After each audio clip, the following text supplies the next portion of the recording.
Welcome back. You're watching Open. The results of Georgia's special election are in, and the winner is Republican Karen Handel. The Democrats are upset, and to tell us what is this all about, welcome our political experts, J.C. Polanco and Lee Bynes. Welcome, gentlemen. Good to be back. It's very early in the morning for me to come work at this hour. I usually work in the evening. Okay. So my engine skills are still waking up. You're doing great. Oh, thank you, thank you. Now, last night, Yeah. you saw the elections. Yeah. You saw the results. Now, what does it mean? Yes. Let's start with you. To the average American in the country, to be honest with you, especially here in the Bronx, it means absolutely nothing. No matter who won yesterday, one way or the other, it wasn't going to move the needle in the House of Representatives one iota. The Democrats, even if they did win, they were still going to be a major minority in the party.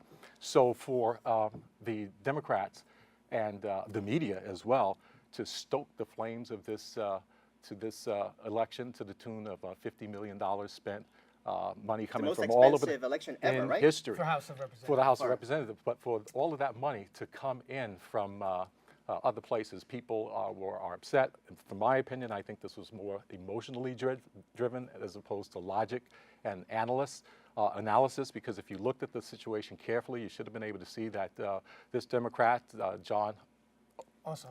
there you go, forgot him already. Was an outsider. He was playing on the home team's field. While it's true that he did make some gains because that seat had been held for decades, it's definitely a deep red district. But again, I think a lot could have been done with that money other than throw it down a rabbit hole. Special elections are interesting because they're just a snapshot in time. They're not scheduled. People are not motivated to come out like they're normally scheduled to come out. They know that they come out on election day. So this is one moment in time, almost like a parliamentary election in England, right? Where people will come out and then we try to gauge how much support the president has in a district, and then from there assume that that is how the rest of the country feels. So that's why the $50 million was spent. Smart people will disagree. They think that if we can measure the snapshot of how good the president is doing, how well is he doing in this one election, the problem is this. Georgia 6 is not in any way a microcosm of the United States. Absolutely It's not. 75% Caucasian, mostly college educated. This is one of those districts that is on the outlier of any statistical graph. So to think that that's going to define how the rest of the country's feeling is not good. However, it would have been a feather in the cap of the Democrats to be able to at least win one out of the last 4 special elections. And they're gone 0 for 4. So it sends a message that the Democrats are not exactly focused. They don't have a message that resonates, even with a president that is continuously making mistakes. What are the lessons learned here? I would say that the Democrats would be wiser than to try and fight Donald Trump on his home ground and stick with coming out with proposals that's going to counter what the Republicans are trying to do. The Democrats, I believe it was Cory Booker yesterday and a couple other senators went up to the Hill and tried to force the Republicans to let them take a look at the health care bill. That was just a stunt. The Democrats also spent time yesterday trying to slow down the entire legislative process by saying, look, we're not going to do anything until we get a chance to see what's happening with the health care bill. Again, it's a stunt.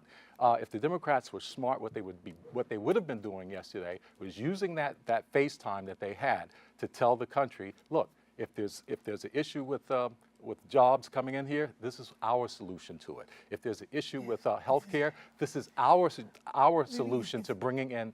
One moment, please. Wait, you're taking too long. We only have a couple of minutes, and I respect you a great deal, but you got to let me in here. Okay. The reality is this, man. Trump is undefeated. And what the Democrats are learning is that no matter what scandal you have available, Trump is going to continue to win. And yesterday, we learned that Donald Trump is the new Teflon Don. That's what we learned yesterday. What would be the next major election coming up, even if it is a special election? I don't think that you can have a major special election that will be indicative of the country. I agree with Lee agree. on that. I agree with Lee on that. There's no major, there's no special election for U.S. Senate as governors make the appointments. So the next big election is going to be 2018, and I think that the Democrats may do well if they play their cards right. But as of right now, they're playing on emotion. I don't know. So would you say, gentlemen, that this kind of overreaction, kind of Univision telenovela type of approach to politics is more detrimental than anything else? Well, causing a lot of fear and confusion out there. Well, that's how we've been living for the last 6, 7 months, and that's how we've been living. I mean, with the partisan divide, as bad as it is, that's what we're working with right now. However, I would have to disagree with JC, because a geopolitical analyst, I have to look at the world view on this. And when I looked at the elections that took place in the UK and how badly May was beaten by Jeremy Corbyn, when I look at what happened in France, although Macron won, a centrist, beating out Le Pen, very few people focused on that third guy who was knocked out in the early runnings and didn't get to the final. But his name was Jean-Luc Macron, and he, I'm sorry, Macron, and he had captured the same thing, the same essence of what was going on in the Bernie Sanders wing of the party, as well as what Corbyn. These people have grabbed the millennials, and Bernie Sanders and Jeremy Corbyn may be a harbinger of what's going to happen in 2 to 4 years. What do we need to heal this massive discontent that seems to be around? I think that the president has stopped tweeting. I think that the Republicans need to come out and talk about what is happening behind the scenes with the health care bill. I think there needs to be some hearings. I think you need a reset as to how we have discussions in government, because everything is combative now. We're working under secrecy, and I think the American people don't like that. And I think that we may reach a point where there'll be more consensus. But if things stay as they are, you're going to see a divided America. You're going to see a large resistance movement. You're going to see a reluctant Trump base that's going to never give up supporting their president no matter what.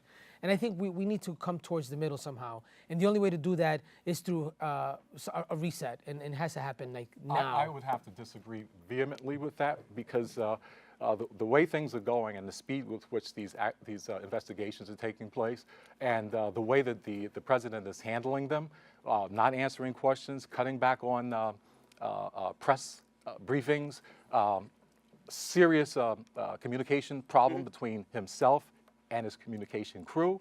I think that based upon how things are going, it's going to be very, very difficult for him to maintain this winning strategy. We've seen that for the last 2 years, and this man continues to win. And in places that could have been toss-ups or a little closer, he continues to win. So listen, this Russian investigation issue, the communications problems, all of that existed before the special elections.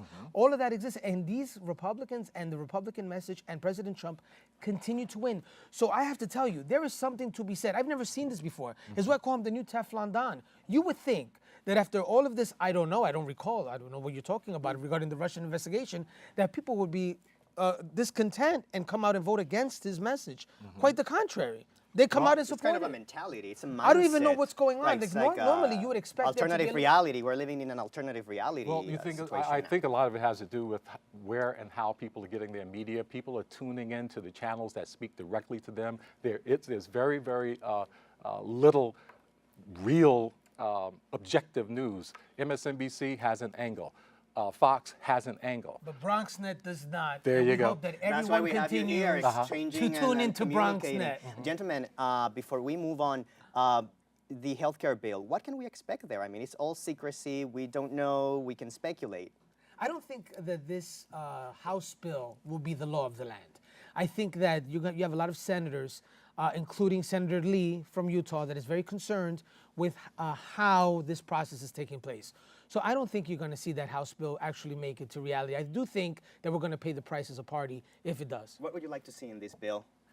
Well, a bill that the president promised, a bill that's going to cover all Americans, a bill that's going to offer a rich set of benefits, a bill that's going to be affordable for everyone with no preconditions to exclude one.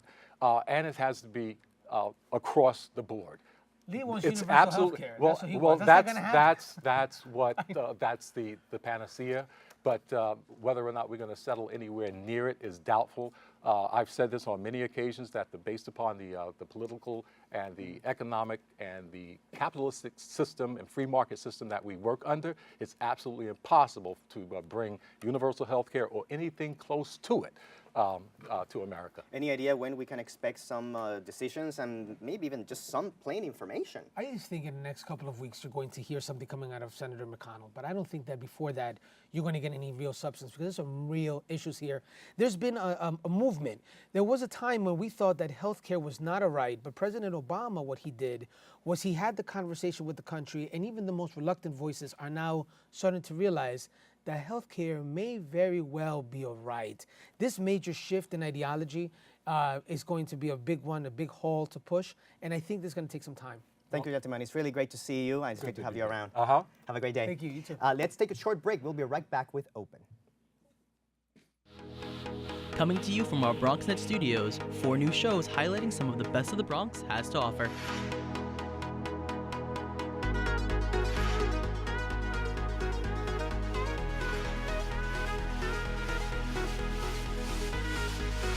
We sit down with political leaders on In the District and discuss local legislation, events, and issues.